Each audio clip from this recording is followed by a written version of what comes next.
ஒட்டகப்புலத்தில் 2 acre காணி விடுவிப்பு. வடக்கு கிழக்கில் தமிழ் அரசியல்வாதிகளின் செயற்பாடுகளை கண்டித்து கவனஈர்ப்பு போராட்டம். உதய கம்மன் பிளவை கைது செய்ய தயாராகிறது அனுர அரசாங்கம். இலங்கைக்கு உதவ முன்வந்தது ஈரான், எரிபொருள் வழங்க தயார் என அறிவிப்பு.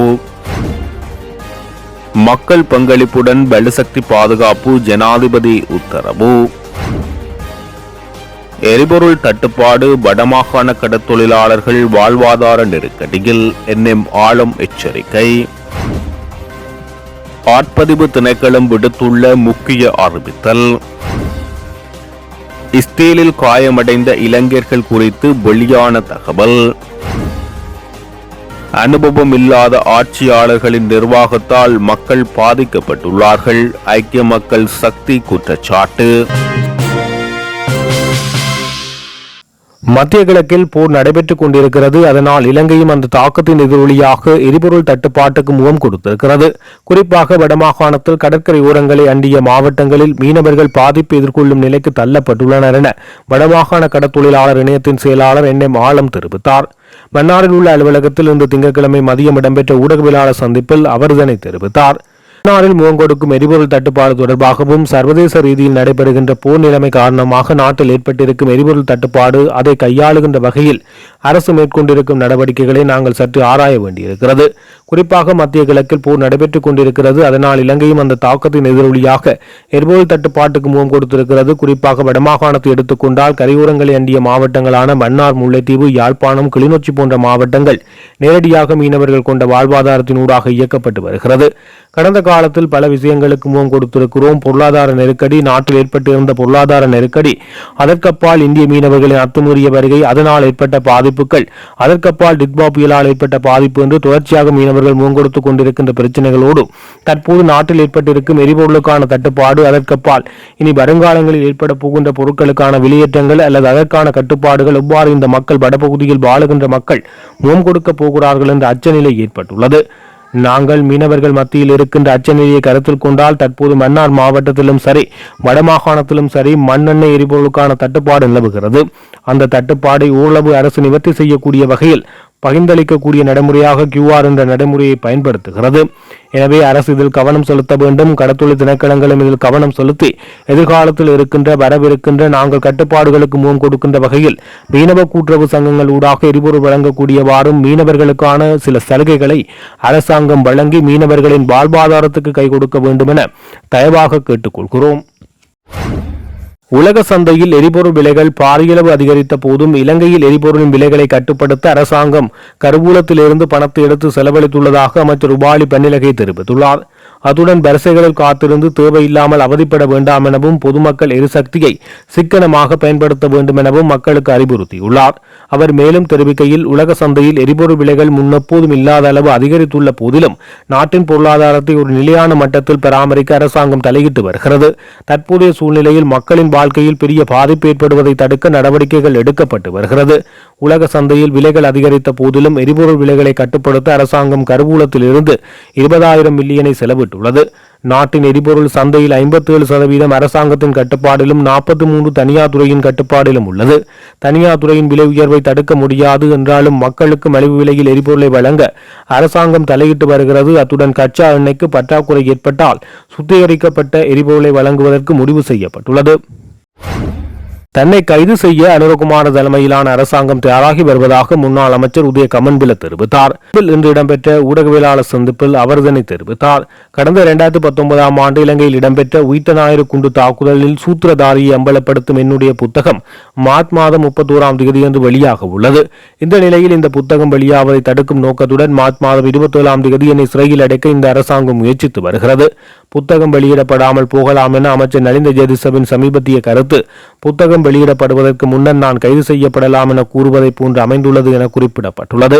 இதேவேளை கடந்த வாரம் இடம்பெற்ற அமைச்சரவை முடிவுகளை அறிவிக்கும் ஊடகவியலாளர் சந்திப்பின் போது அமைச்சர் நலிந்த ஜெயதிசவிடம் உதய கமன்பிலவின் உயிர்த்தநாயக தாக்குதல் தொடர்பான புத்தகம் மற்றும் பிரதான சூத்திரதாரி தொடர்பான கருத்துக்கள் குறித்து கேள்வி எழுப்பப்பட்டது. இதுகுறித்து விளக்கமளித்த அமைச்சர் நலிந்த மார்ச் மாதம் 27ஆம் தேதி விசாரணைக்கு வரவிருக்கும் உதய கமன்பில மீதான வழக்கில் எவ்வித பிரச்சனையும் இல்லை என்றால் அவர் கூறுவதாக சொல்லப்படும் உண்மைகளை வெளிப்படுத்த முடியும் என குறிப்பிட்டிருந்தார். இந்த நிலையில் அன்றைய ஊடக சந்திப்பில் இதனை சுட்டிக்காட்டிய முன்னாள் அமைச்சர் உதய கமன்பில தான் மார்ச் 27ஆம் தேதியன்று கைது செய்யப்படலாம் என்பதை உறுதி செய்யும் வகையில் அமைச்சர் நலிந்தவின் கருத்து அமைந்துள்ளதாக சுட்டிக்காட்டினார். இலங்கை ஒரு நட்பு நாடு என்றும் அந்த நாட்டுக்கு எந்த நேரத்திலும் உதவ ஈரான் தயாராக உள்ளது எனவும் இலங்கைக்கான ஈரானிய தூதுவர் அலி ரஸா டெல்ஹோஸ் தெரிவித்துள்ளார். இலங்கையில் உள்ள ஈரானிய தூதரகத்தில் நடைபெற்ற ஒரு சிறப்பு செய்தியாளர் சந்திப்பில் உரையாற்றிய அவர் இலங்கை எண்ணெய் அல்லது வேறு ஏதேனும் அத்தியாவசிய பொருட்களை கோரினால் அவற்றை இலங்கைக்கு வழங்க ஈரான் தயாராக உள்ளது என கூறியுள்ளார். ஈரான் தனது நட்பு நாடுகளுக்கு கோர்முஸ் நிர்ணயை மூடவில்லை என்றும் அலி ரஸா டெல்ஹோஸ் வலியுறுத்தியுள்ளார். அதன்படி இலங்கை சிக்கலில் சிக்குவதை தனது நாடு விரும்பவில்லை என்றும் இலங்கை ஈரானுக்கு மிகவும் மரியாதைக்குரிய நாடு என ஈரானிய தூதுவர் கூறியுள்ளார்.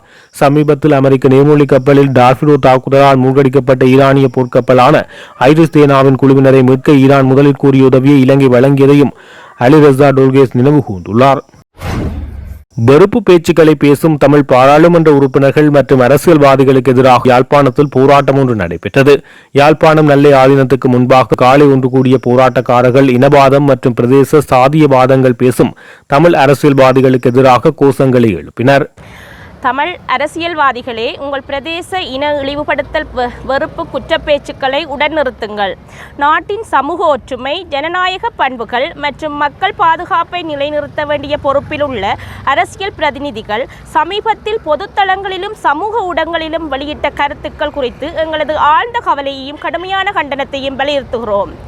ஒரு குறிப்பிட்ட சமூகத்தினரை இழிவுபடுத்தும் வகையில் மனித மரியாதைக்கு எதிரான சொற்கள் பயன்படுத்தப்படுவது எந்த நிலையிலும் ஏற்றுக்கொள்ள முடியாதது.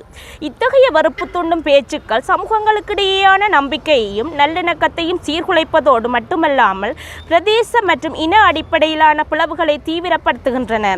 இது நாட்டின் அமைதிக்கும் பொதுமக்களின் இயல்பு வாழ்க்கைக்கும் நேரடி அச்சுறுத்தல் ஆகும். மக்களின் வாக்குகளால் தேர்ந்தெடுக்கப்பட்ட பிரதிநிதிகள் மக்களின் பிரச்சனைகளை பொறுப்புடன் நாகரிகத்துடன் முன்வைத்து தீர்வுகளை உருவாக்க வேண்டியவர்கள். ஆனால் அதற்கு பதிலாக வெறுப்பு, இழிவு மற்றும் பிரிவினை உணர்வுகளை தூண்டும் கருத்துக்களை வெளியிடுவது அரசியல் பொறுப்பின்மையின் வெளிப்பாடாகும். இத்தகைய செயல்கள் ஜனநாயக மரபுகளுக்கு அரசியல் நாகரிகத்திற்கும் நேரடி அவமதிப்பாகும்.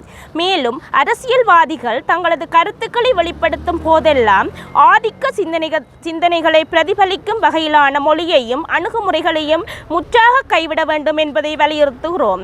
மக்கள் மத்தியில் சமத்துவம், மரியாதை மற்றும் பரஸ்பர புரிதலை வளர்க்கும் உரைகள் மட்டுமே அரசியல் உரையாடலின் அடிப்படையாக அமைய வேண்டும். இவ்வாறான பொறுப்பின்மை கொண்ட பேச்சுக்கள் தொடர்ந்தால் சமூகத்தில் இனவாதம், பிரதேசவாதம் மற்றும் பகைமை மனப்பான்மை ஆழப்படுத்தப்படும் அபாயம் உள்ளது. இதனால் பொதுமக்களின் பாதுகாப்பு மட்டுமல்லாமல் குறிப்பாக பெண்கள், குழந்தைகள் மற்றும் பாதிக்கப்படக்கூடிய சமூக குழுக்கள் மன அழுத்தத்திற்கும் அச்சத்திற்கும் உள்ளாகின்றனர்.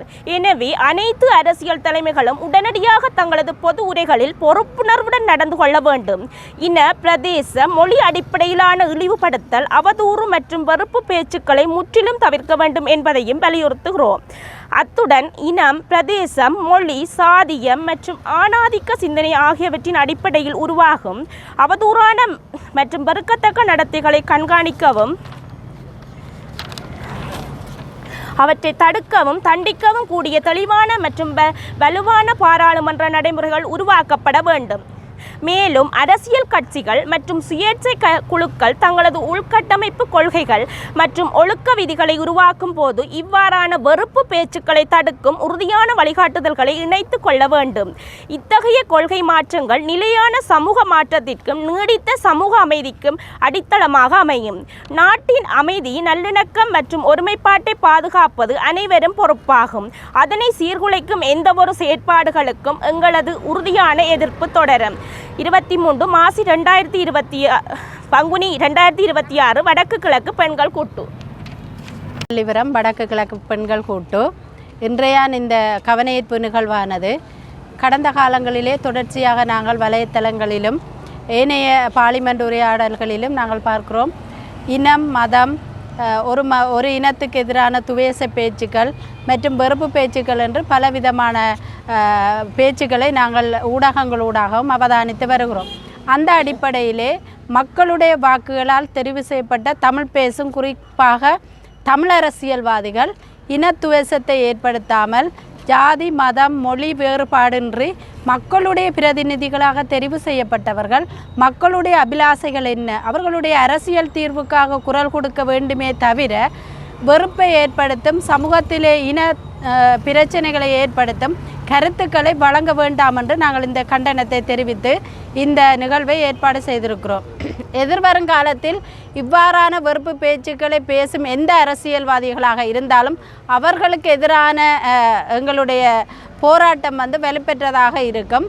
இது வடக்கு கிழக்கு மட்டுமல்ல, ஏனைய பிரதேசங்கள், ஏனைய மாகாணங்கள், ஏனைய நம்முடைய நாடு சார்பாகவும் இப்படியான வெறுப்பு பேச்சுக்களை, இனங்களை, மதங்களை ஜாதிய ரீதியாக கொச்சப்படுத்தும் இழிவான பேச்சுக்களை தவிர்த்து மக்களுடைய அபிலாசைகளுக்கு குரல் கொடுக்க வேண்டும் என்பதற்காக தெரிவு செய்யப்பட்டவர்கள் அவர்களுடைய கடமைகளை உணர்ந்து அவர்களுடைய பொறுப்புகளை உணர்ந்து அதை செய்ய வேண்டும் என்று வலியுறுத்தியே இந்த நிகழ்வை ஏற்பாடு செய்திருக்கிறோம். நன்றி. இலங்கை அருகில் உள்ள கடற்பரப்பில் அமெரிக்க தாக்குதலால் அளிக்கப்பட்ட ஈரானிய கப்பல் டேனா இலங்கையின் அழைப்பின் பேரில் இலங்கைக்கு வந்ததாக இலங்கைக்கான ஈரானிய தூதுவர் அலிரசாத் தோல்ஹோஸ் தெரிவித்துள்ளார்.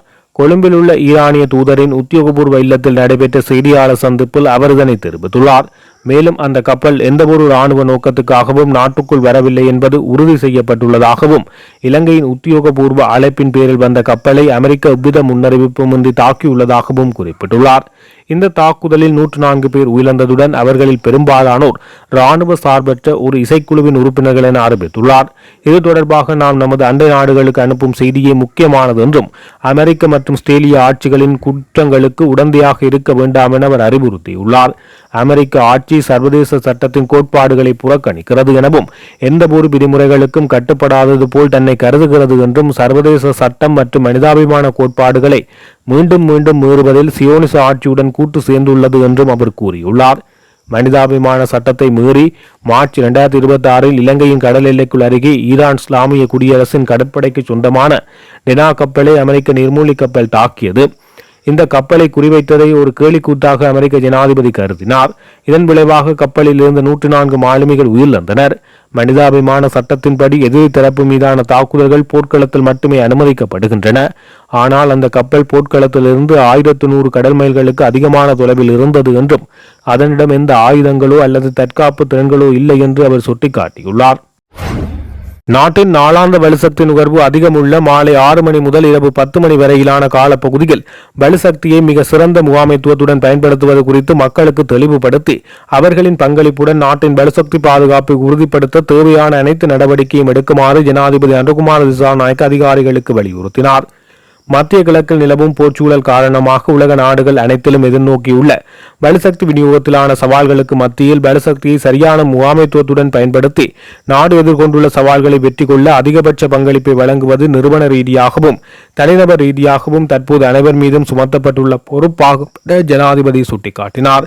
வலுசக்தி பாதுகாப்பை பேணுவதற்காக தொடர்ச்சியாக எடுக்கப்பட வேண்டிய நடவடிக்கைகள் குறித்து ஆராயும் பொருட்டு இன்று முற்பகல் ஜனாதிபதி அலுவலகத்தில் நடைபெற்ற கலந்துரையாடலில் கலந்து கொண்ட போது ஜனாதிபதி அனுகுமார திசாநாயக்க மேற்கண்டவாறு தெரிவித்தார். கடந்த சில வாரங்களாக வலுசக்தி முகாமைத்துவம் தொடர்பாக அரசாங்கத்தினால் எடுக்கப்பட்ட நடவடிக்கைகள் மேலும் நடைமுறைக்கு சாத்தியமான நிலைக்கு கொண்டு வருவது குறித்து குறிப்பாக அரசு சேவைக்கு வழங்கப்பட வேண்டிய வழிகாட்டுதல்கள் மேலும் இதன்போது அவதானம் செலுத்தப்பட்டது. அதேபோல் உள்ளூராட்சி மன்ற மட்டத்தில் வலுசக்தி நுகர்வை முறையான முகாமைத்துவத்துக்கு உட்படுத்துவதற்கு எடுக்கக்கூடிய நடவடிக்கைகள் குறித்து அந்தந்த நிறுவனங்களுடன் கலந்துரையாடுமாறு ஜனாதிபதி வலியுறுத்தினார். யாழ்ப்பாணத்தில் சுமார் 36 வருட காலமாக இராணுவ கட்டுப்பாட்டில் காணப்பட்ட 2 ஏக்கர் காணி இன்றைய தினம் திங்கட்கிழமை இராணுவத்தினரால் விடுவிக்கப்பட்டுள்ளது. யாழ்ப்பாணம் பசாவலான் கிழக்கு J244 பதிவில் உள்ள ஒட்டகப்புலம் தேவாலயத்துக்கு அருகில் இராணுவ பயன்பாட்டுக்காக கையகப்படுத்தப்பட்டுள்ள காணிகளில் 2 ஏக்கர் தனியார் காணிகளை இராணுவத்தினர் விடுவித்துள்ளனர். குறித்த பகுதியில் இராணுவத்தினரின் கட்டுப்பாட்டில் இருந்த காணிகளில் 234.8 ஏக்கர் காணி கடந்த 2024 ஆண்டு மே மாத காலப்பகுதியில் அப்போதைய ஜனாதிபதி ரணில் விக்ரமசிங்கவினால் விடுவிக்கப்பட்டது. ஏனைய காணிகளையும் விடுவிக்க விரைந்து நடவடிக்கை எடுப்போம் என அப்போது உறுதி அளிக்கப்பட்டிருந்த போதிலும் சுமார் 22 மாதங்களின் பின்னர் 2 ஏக்கர் காணி தற்போது விடுவிக்கப்பட்டுள்ளது. இன்னமும் தேவாலயத்துக்கு அருகில் உள்ள காணிகள் சில ராணுவ கட்டுப்பாட்டினுள் காணப்படுகின்றன. அவற்றினையும் விரைந்து விடுவிக்க நடவடிக்கை எடுக்க வேண்டும் என அப்பகுதி மக்கள் கோரிக்கை விடுத்துள்ளனர்.